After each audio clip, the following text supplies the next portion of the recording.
또 영상으로 우리 분당에서 함께 예배에 참석하시는 우리 성도님들도 한 마음으로 우리 인사하도록 하겠습니다. 할렐루야, 할렐루야. 비가 오는 날 교회로 오시는데 얼마나 참 불편하셨습니까? 그래도 이렇게 거룩한 안식일 우리를 한 자리에 모이게 하신 하나님의 은혜가 얼마나 감사한지 모릅니다. 어제는 어린이날이었거든요. 그래서 저희가 줄 선물은 없고 우리 어린이들을 보면 참여스 교회의 미래가 아니겠습니까? 특히 우리 아동부들을 보면 참 미래가 밝다, 하나님께서 우리에게 소망을 주신다라는 확신이 듭니다. 그래서 오늘 우리 어르신들, 우리 아동부들에게 칭찬과 또 격려와 축복의 마음을 담아서 우리 박수로 축복해 줬으면 좋겠습니다. 축하합니다. 우리 어린이날 맞아서. 어제 방송에 한 어린이가 그러더라고요. 매일매일 어린이날 같았으면 좋겠습니다. 옆에 있던 집사람이 그러더라고요. 그럴 리는 없습니다. 근데 우리 아이들이 정말 매일매일 주 안에서 행복했으면 좋겠습니다. 그래서 오늘 우리 인사도요, 좀 동심으로 돌아가서 좀 유치하지만 함께 해보도록 하겠습니다. 요리봐도 아름다우시고 조리봐도 멋지십니다. 시작. 좀 고개 동작을 좀 해주셔야 이게 전달이 되는데 동심으로 돌아가 보았습니다. 예수 그리스도의 이름으로 하나님 말씀 증거하도록 하겠습니다. 에베소서 5장. 에베소서 5장 28절부터 6장 4절까지 말씀입니다. 5장 28절부터 6장 4절까지 말씀입니다. 오늘 우리에게 주신 계시 말씀을 통하여 살아계신 하나님을 음성을 우리가 다 들을 수 있도록 우리 교회와 우리 가정에 주신 귀한 하나님 말씀 저와 함께 교도하도록 하겠습니다. 28절 저부터 읽겠습니다. 이와 같이 남편들도 자기 아내 사랑하기를 제 몸같이 할지니 자기 아내를 사랑하는 자는 자기를 사랑하는 것이라.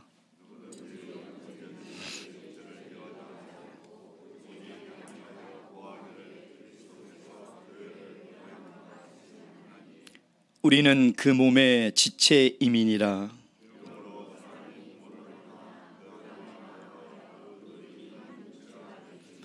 이 비밀이 크도다. 내가 그리스도와 교회에 대하여 말하노라.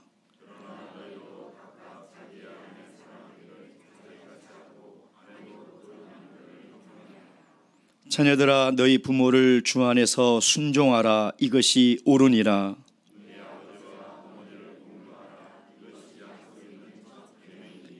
이는 내가 잘되고 땅에서 장수하리라. 또 아비들아, 너희 자녀를 노엽게 하지 말고 오직 주의 교양과 훈계로 양육하라. 아멘. 러시아의 대문호 톨스토이는 사람의 가정에서 행복을 찾을 수 없다면 그 어디에서도 행복은 찾을 수가 없다, 이렇게 이야기를 하고 있습니다. 그만큼 가정은 우리 삶에 있어서 가장 소중한 곳이죠. 여러분, 이 세상에 가정을 대신하고 대체할 곳이 어디에 있습니까? 가정은 정말 이 땅에 하나님이 세우신 천국입니다. 우리가 천국을 아직 가보지 못했기 때문에 그 천국의 맛을 맛볼 수 있는 것은 가정인 것이죠. 그런데 우리는 가정이 이렇게 중요하고 천국이라고 생각하지만 그 천국 같은 가정을 가꾸는 노력은 소홀히 하고 있다는 것이죠. 아니, 더 정확하게 이야기하면 잘못된 노력을 하고 있다는 것입니다. 정말 우리 가정의 행복을 위해서, 필요한 것들을 위해서 우리가 수고해야 되는데 행복과는 전혀 상관이 없는, 그것으로는 우리 가정이 행복해질 수 없는 것들을 위해서 우리가 노력하며 살아가고 있다는 것이죠. 그래서 어쩌면 우리가 정말 가정을 통해서 진정한 행복을 제대로 누리지 못하고 살아가고 있는 것은 아닌가 하는 생각을 해보게 됩니다. 창조주 하나님께서 이 땅에 친히 설립하신 기관은 두 개밖에 없습니다. 교회와 가정이 있죠. 그래서 오늘 바울 사도는 에베소 교회 성도들에게 이 교회와 가정의 비밀, 이것이 얼마나 큰 하나님의 비밀인지를 오늘 우리에게 이야기를 하고 있는 것이죠. 여러분, 우리가 어떻게 교회에서 신앙생활을 하느냐, 이것은 우리의 구원과 관계가 있는 것입니다. 우리가 어떻게 가정에서 생활하느냐, 이것은 우리의 행복과 관련이 있다는 것이죠. 그래서 그 사람이 정말 구원을 통하여 하나님이 주시는 행복을 누리기 위해서는 가정 같은 교회, 교회 같은 가정을 이루며 살아가야 한다는 것입니다. 하나님은 구원의 행복을 교회와 가정에 숨겨두셨어요. 그것을 비밀로 감춰두었다는 것이죠. 그것을 우리가 찾아 발견할 수 있어야 한다는 것입니다. 하나님께서 교회를 어떻게 세우셨습니까? 예수 그리스도의 십자가의 희생으로, 창의 옆구리가 찔림으로 말미암아 온 몸에 물과 피를 쏟음으로 말미암아 이 땅에 비로소 하나님의 교회가 세워진 것이죠. 하나님이 가정을 어떻게 세우셨습니까? 아담을 잠재우시고 옆구리에서 그 갈비뼈를 치함으로 말미암아 가정을 세우셨다는 것입니다. 교회를 세우시고 가정을 세우신 그 비밀이 뭐냐? 희생과 헌신, 그리고 죽음이라는 것입니다.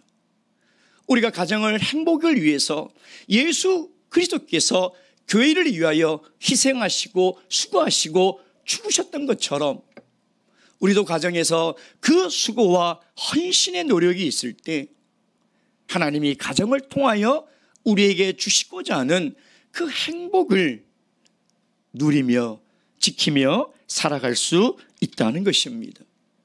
5월은 가정의 달입니다. 어제가 어린이날이었고요. 곧 있으면 또 어버이날입니다. 그리고 성년의 날이 있고요. 부부의 날이 있습니다.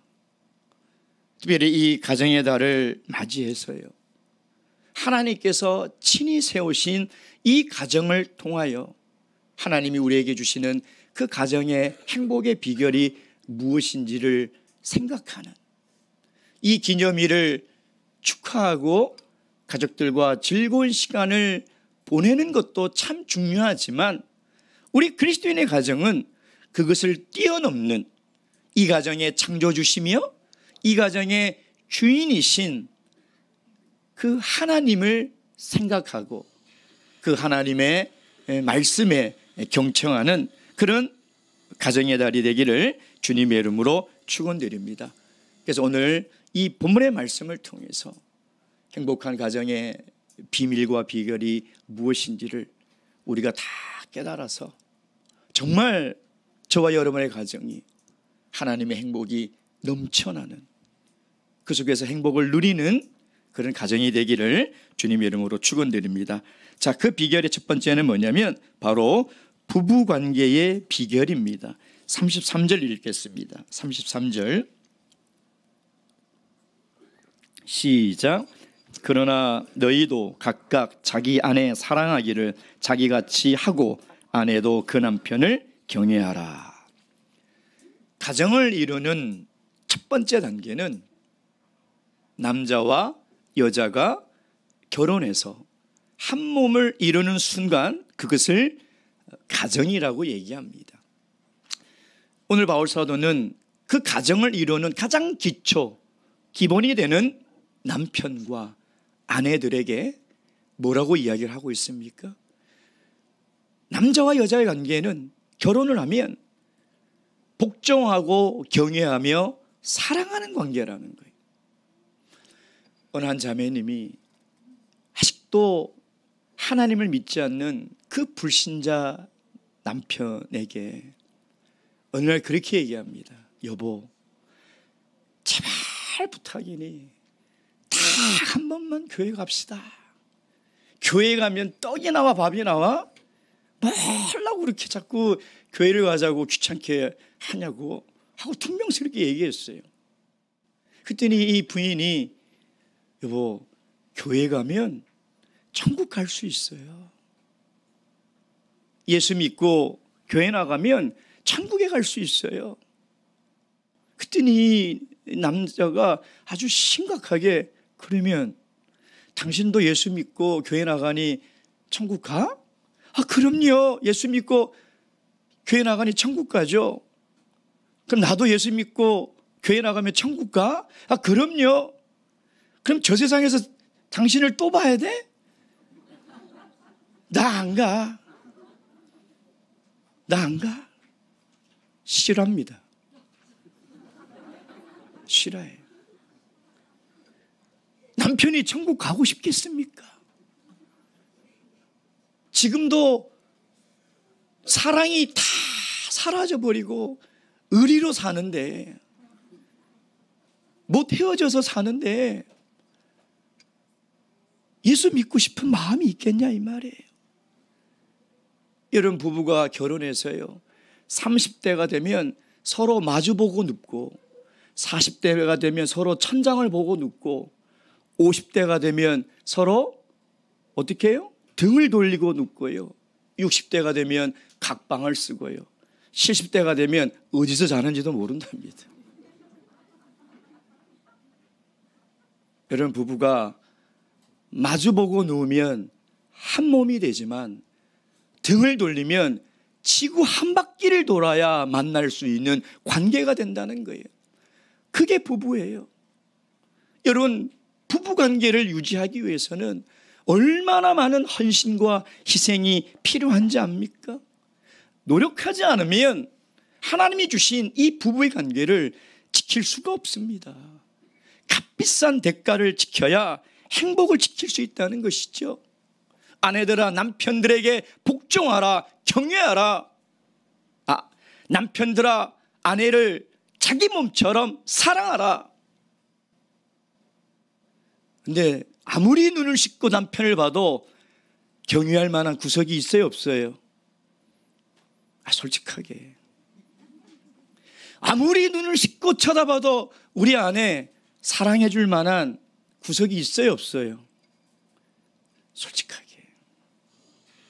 없을 수도 있습니다. 그렇지 않겠습니까? 그럼 어떻게 해야 되냐 이 말이에요.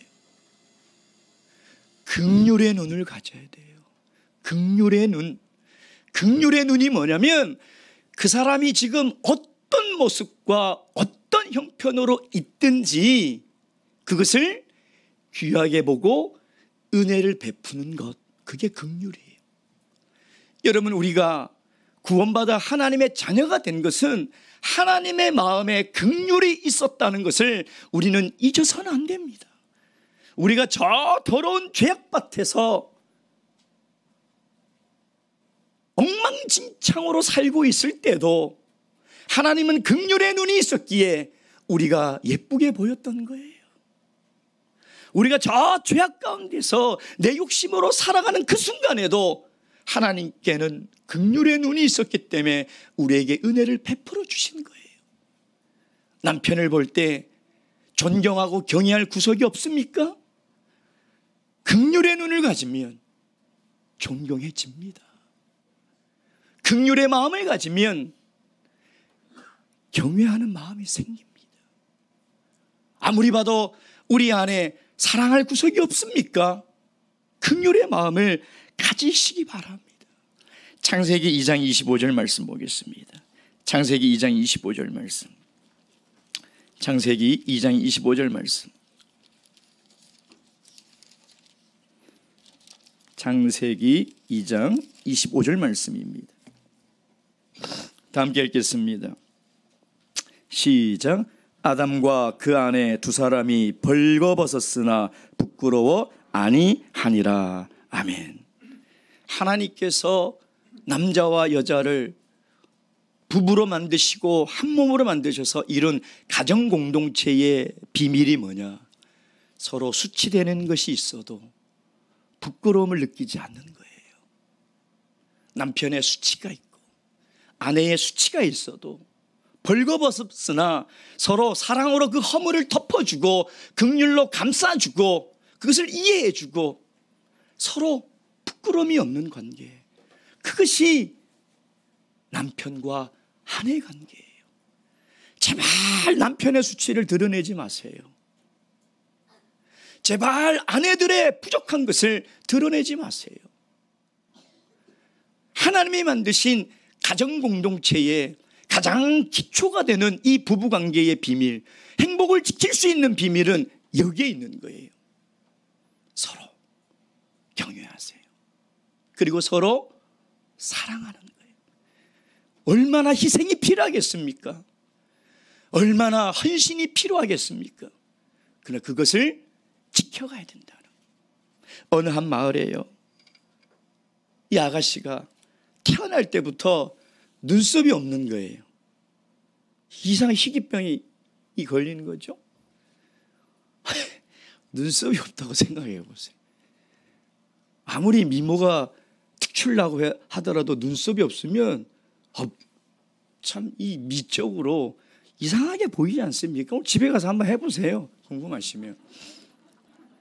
동의를 안 하시는 것 같아서. 그랬더니 이 아가씨가 혼기가 차가는데도 선을 보면 족족 다 혼사가 이루어지지 않는 거예요. 그래서 얼굴은 예쁘고 성격도 좋고 한데 이 눈썹이 없다 보니까 혼인이 안 이루어지는 거예요. 혼기가 훌쩍 넘어가 버렸어요. 그래서 그 마을에 가장 가난하게 사는 연탄 배달을 하는 청년과 결혼을 하게 된 거예요. 그래도 이 여인은 자존심이 있어서요, 이 연탄 배달하는 이 남자가 자기의 그 수치를 모르기를 바라는 거죠. 이걸 어떻게 숨길까? 남편이 연탄 배달을 위해서 새벽같이 일어났는데 더 일찍 일어나서 화장을 하기 시작한 거예요. 매일매일. 왜? 이 수치가 드러나면 안 되잖아요. 남편은 깜빡 속고 그렇게 살아간 거예요. 그러던 어느 날 연탄 배달을 하는 직원이 출근을 하지 않은 거예요. 그래서 이 부인이 그 일을 도와주게 되었는데 얼마나 힘듭니까? 그 연탄을 그 리어커에 다 싣고 나르고 하다 보니까 막 땀이 막 줄줄줄줄 흐르는 거예요. 여보, 좀 쉬었다 가지. 그래서 남편이 이 목에 두르고 있던 그 수건으로 그 아내의 얼굴을 닦아주는데 눈썹만 피해서 이렇게 닦아주는 거예요. 모를 줄 알았는데 다 알고 있었던 거예요. 모른 척하고 감춰주고 싶었던 것이죠. 그때 이 여자가 뭘 느꼈느냐? 내 남편이 나를 진심으로 사랑하고 있구나. 너무 행복했대요. 너무너무 행복했다는 것입니다. 여러분, 이 가정의 달을 맞이해서요, 정말 우리 남편과 아내들에게 이 긍휼의 마음이 회복되기를 주님의 이름으로 축원드립니다.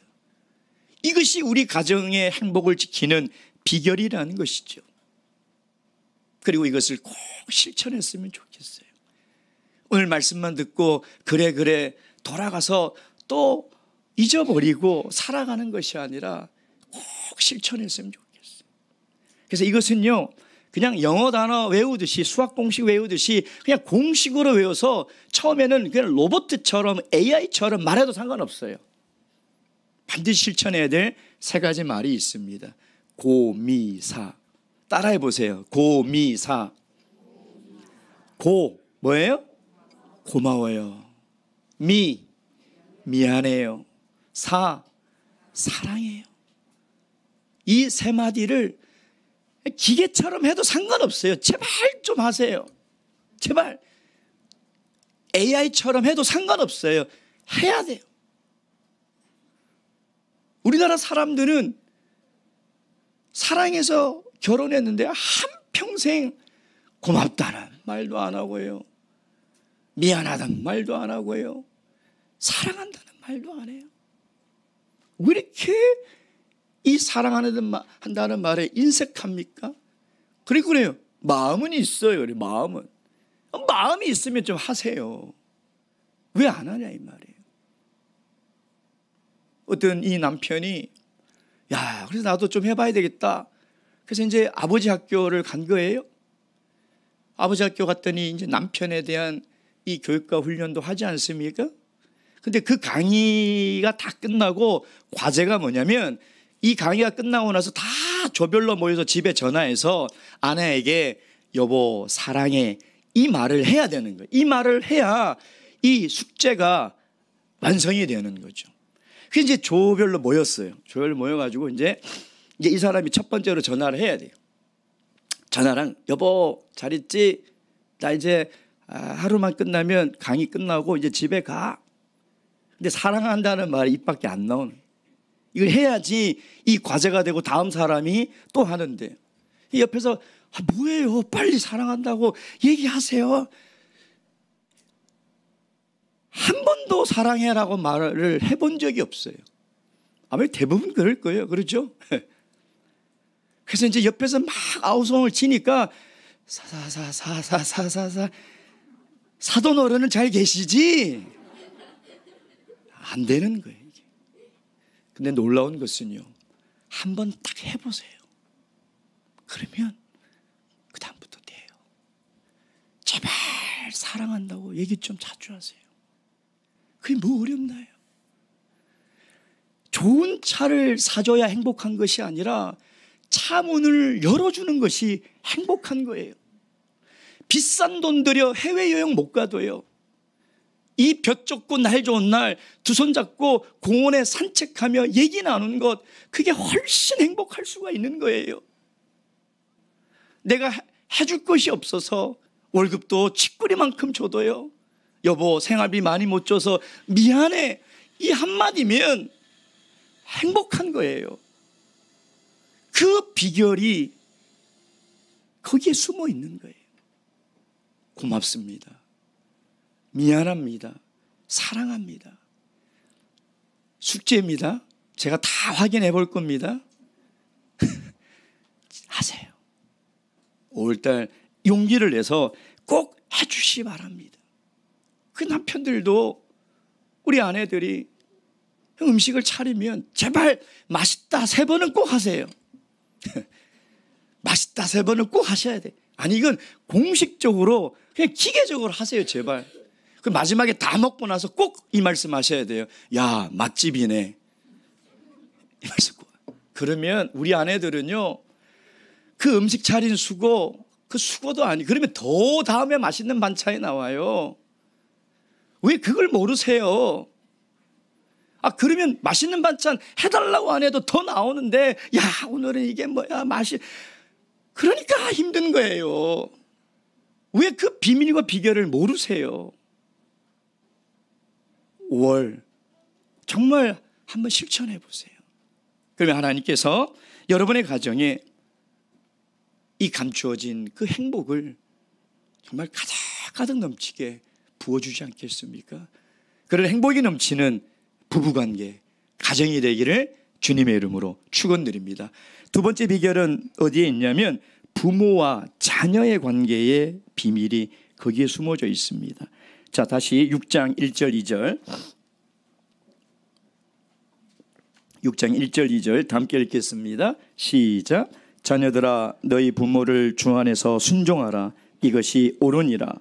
내 아버지와 어머니를 공경하라. 이것이 약속 있는 첫 계명이니. 아멘. 두 번째 비결은 부모와 자녀가의 관계의 비밀이 숨어 있는 거죠. 그래서 자녀는 부모를 공경해야 돼요. 효를 다해야 돼요. 부모는 자녀들을 어떻게 해야 돼요? 말씀과 훈계로 양육해야 돼요. 사랑해야 된다는 거죠. 아마 어떤 자녀도 스스로 내가 효자며 효녀다라고 생각하는 사람은 아무도 없을 것입니다. 제 자신도 그래요. 정말 저는 불효자인 것 같아요. 효도를 다 하지 못하고 있는 것 같고 참 부끄럽게도 내가 부모에게 정말 이렇게 효를 다하지 않으면서 살아가도 되나 하는 생각에 사실 늘 전화를 드립니다. 너무 죄송하고요. 너무 미안한 마음이 큰 것이죠. 여러분, 우리 자녀들이 철이 든다는 것은 부모의 사랑을 깨달았다는 것입니다.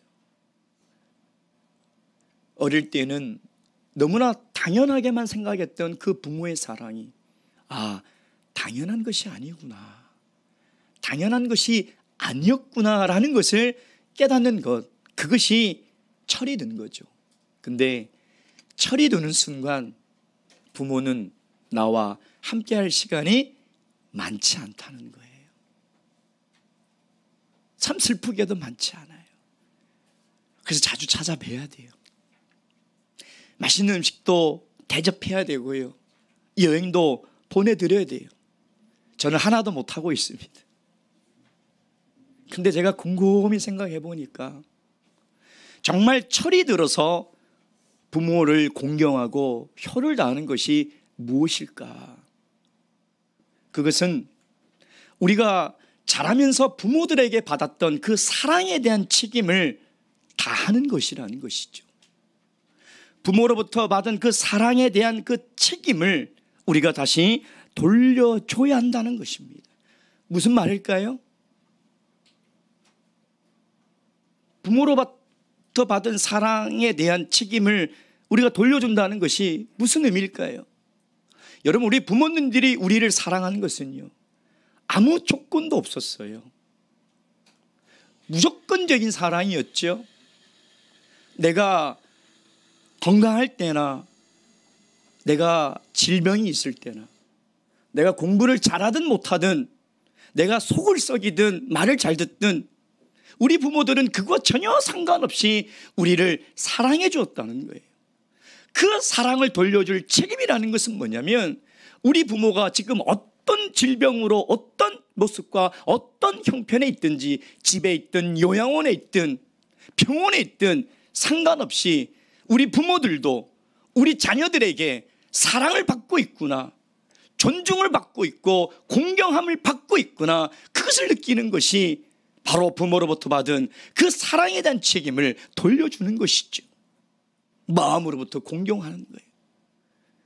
우리가 철이 들자 그 부모의 사랑이 얼마나 위대하며 그 부모의 사랑이 얼마나 무조건적이었다는 것을 깨달았던 것처럼, 우리 부모들도 하나님 나라에 가기 전까지 비록 외롭게 혼자 계실지 모르지만, 비록 그 극심한 질병으로 고통 속에 있는 수도 있지만, 자녀들이 나를 사랑하고 있구나, 내가 이렇게 다 늙고 걷지도 못하고 말도 못하고 이렇게 형편없는 모습으로 누워있지만 자녀들이 나를 공경하고 있구나, 자녀들이 나를 사랑하고 있구나.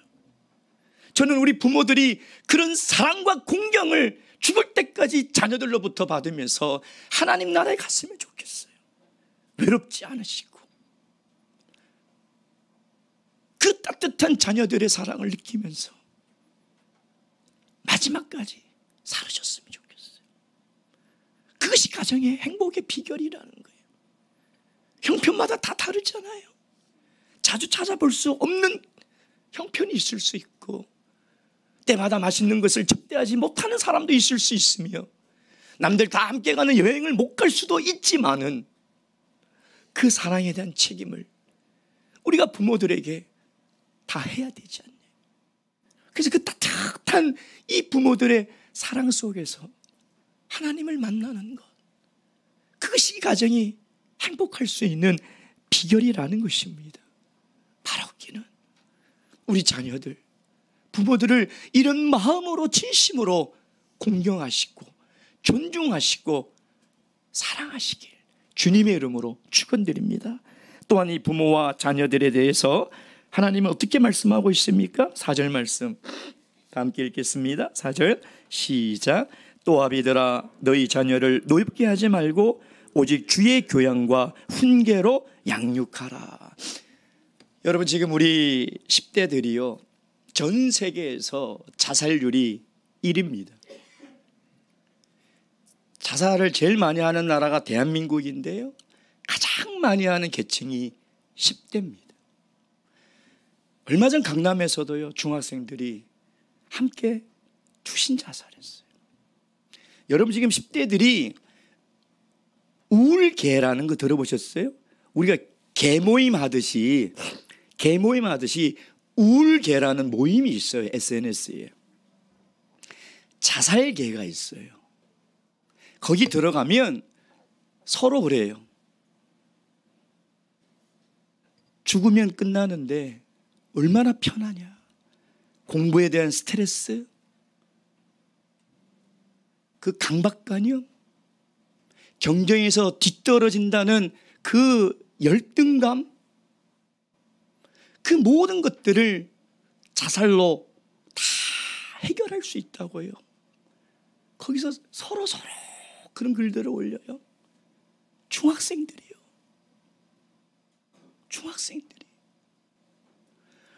그래서 지금 학교에서 무슨 윌센터? 지금 우리 중학생들이 거기 안 가요. 거기 가서 내가 힘든 걸 말하는 순간 바로 부모들에게 직통으로 넘어가요. 그럼 또 혼나는 거예요. 거기 가면 속마음을 절대 얘기 안 해요. 24시간 운영하는 상담센터가 있어요. 각 지역마다. 거기에 다 SNS로 연락해요. 이 아이들은 지금 어디 가서 말할 데가 없어요. 우리 아이들이 막 짜증을 내죠. 반항을 하죠. 왜 그런지 알아요? 엄마, 나 너무 지금 힘들다는 거예요. 엄마, 나 지금 너무 외롭다는 거예요. 그 얘기를 하는 거예요. 근데 우리 부모들은 그 얘기를 귀담아 듣지 않아요. 참아.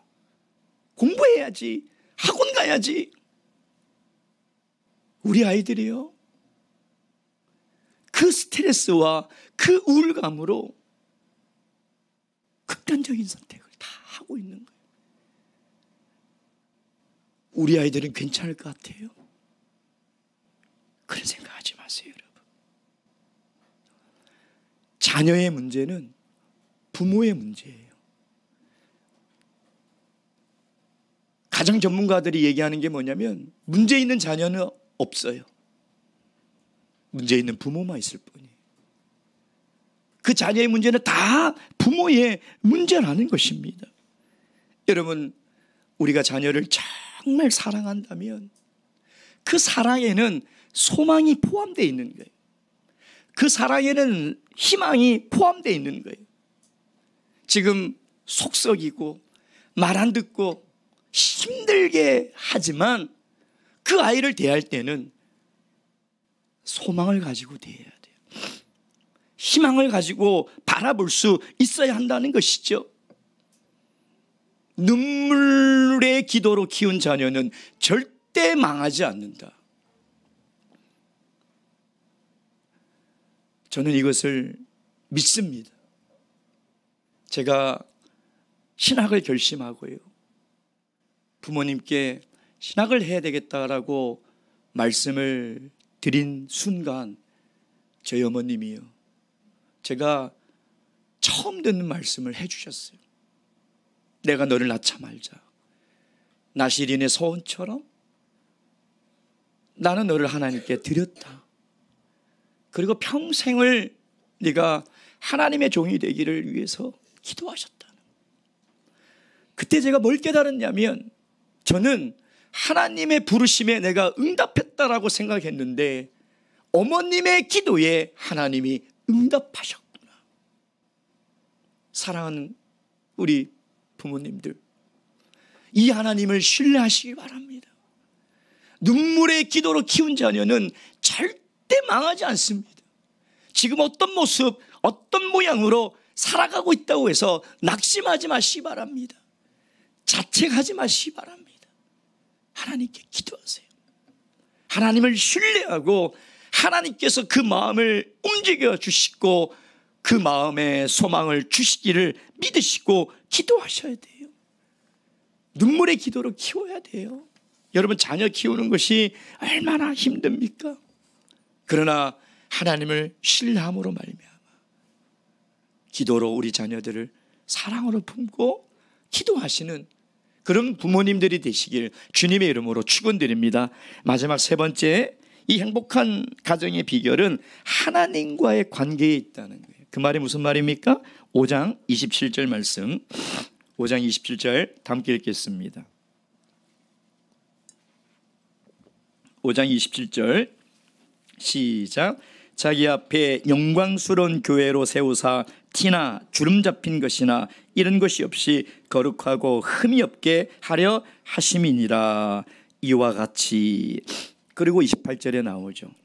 그 말은 뭐냐면 하나님은 교회가 거룩하기를 원하시는 것과 똑같이 가정이 거룩하기를 원하고 있다는, 이 거룩을 지켜야 돼요. 유대인들은 유월절 절기가 되면 유월절 절기를 지키러 자녀들이 다 모이죠. 그래서 그 맛없는 무교병과 쓴나물을 먹을 때 자녀가 물어봅니다. 아빠, 오늘 저녁은 다른 저녁과 어떻게 달라? 아빠가 얘기합니다. 하나님께서 우리 조상들을 애굽에서 이끌어내시고 우리에게 구원의 은혜를 주셨어 라며 살아계신 하나님과 하나님의 능력에 대해서 자녀들에게 가르치죠. 여러분, 성경에서 부모는요, 신앙의 계승자와 전승자예요. 돈을 벌어다 주고 밥을 해주는 것이 부모의 역할이 아니라 하나님이 가정에 부모를 세운 것은 하나님이 주신 이 신앙을 잘 지켜서 자녀들에게 계승하라는 거예요. 자녀들에게 전승하라는 거예요. 저는 다음 세대에 관심이 많습니다. 우리 다음 세대들이 하나님을 믿는 신앙 안에 바르게 자라기를 늘 간절히 기도합니다. 매일같이 우리 아동부, 학생부, 대학 사청부를 위해서 기도할 때마다 저는 이 기도를 빠지지 않고 하고 있습니다. 왜 그러느냐? 지금 하나님의 이 거룩한 가정을 깨뜨리는 가장 무서운 게 뭐냐? 세속화예요. 세속화. 우리 아이들이 세상에서, 학교에서, 가정에서 어떤 교육을 받습니까? 공부 잘해라는 거예요. 공부 잘해라. 경쟁이에요. 내가 잘해서 친구를 이겨야지만이 살아남는 주의식 교육, 경쟁의 교육을 배웁니다. 근데 교회 오면 뭘 배워요? 거룩한 하나님이 사람이 되라는 거예요. 그러니까 우리 아이들이 이 두 가운데서 혼란과 혼돈을 느끼며 살아가는 거예요. 근데 그 중심에 가정이 있는 거예요. 가정이 이 중심을 잡아줘야 돼요.